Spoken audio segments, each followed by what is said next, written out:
Quelques heures après cette actualité extrasportive, Hugo Lloris s'est exprimé, prenant ses responsabilités et regrettant ses actes.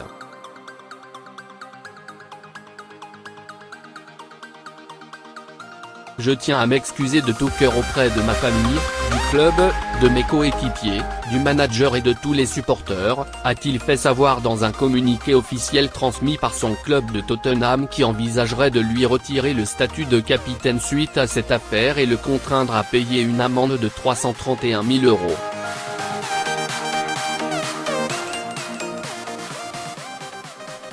L'alcool au volant est totalement inacceptable, j'assume l'entière responsabilité de mes actes et ce n'est pas l'exemple que je souhaite donner.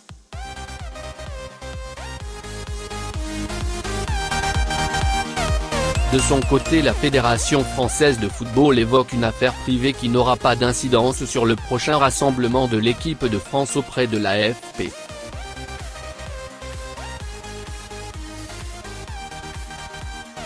Capitaine des Bleus, Hugo Lloris a été le premier à soulever le trophée tant convoité le 15 juillet 2018 à Moscou après la victoire des joueurs de Didier Deschamps sur la Croatie.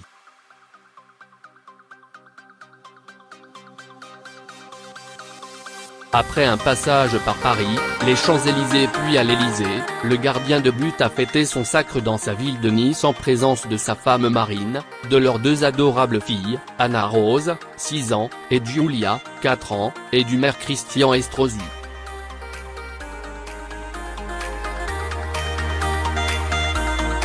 Dans un long entretien accordé à l'équipe le 24 août, jour de son arrestation donc, Hugo Lloris est revenu sur l'immense fatigue qu'il a ressentie après cette euphorie.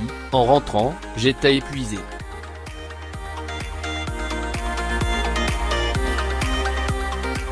Le jeudi qui a suivi la finale et à la réception à Nice, j'étais au fond du lit, complètement cuit, sur le plan émotionnel et physique.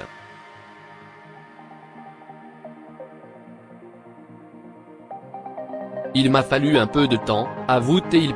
Il a pourtant fallu qu'Hugo Lloris reprenne son quotidien après cette parenthèse enchantée. C'est forcément difficile, après avoir vécu 2 mois aussi forts en groupe, de retrouver mes repères dans la vie quotidienne.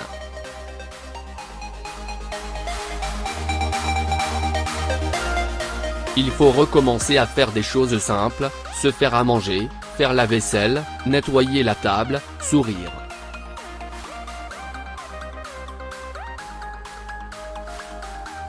Se retrouver dans la rubrique Faits divers ne faisait pas partie de la liste.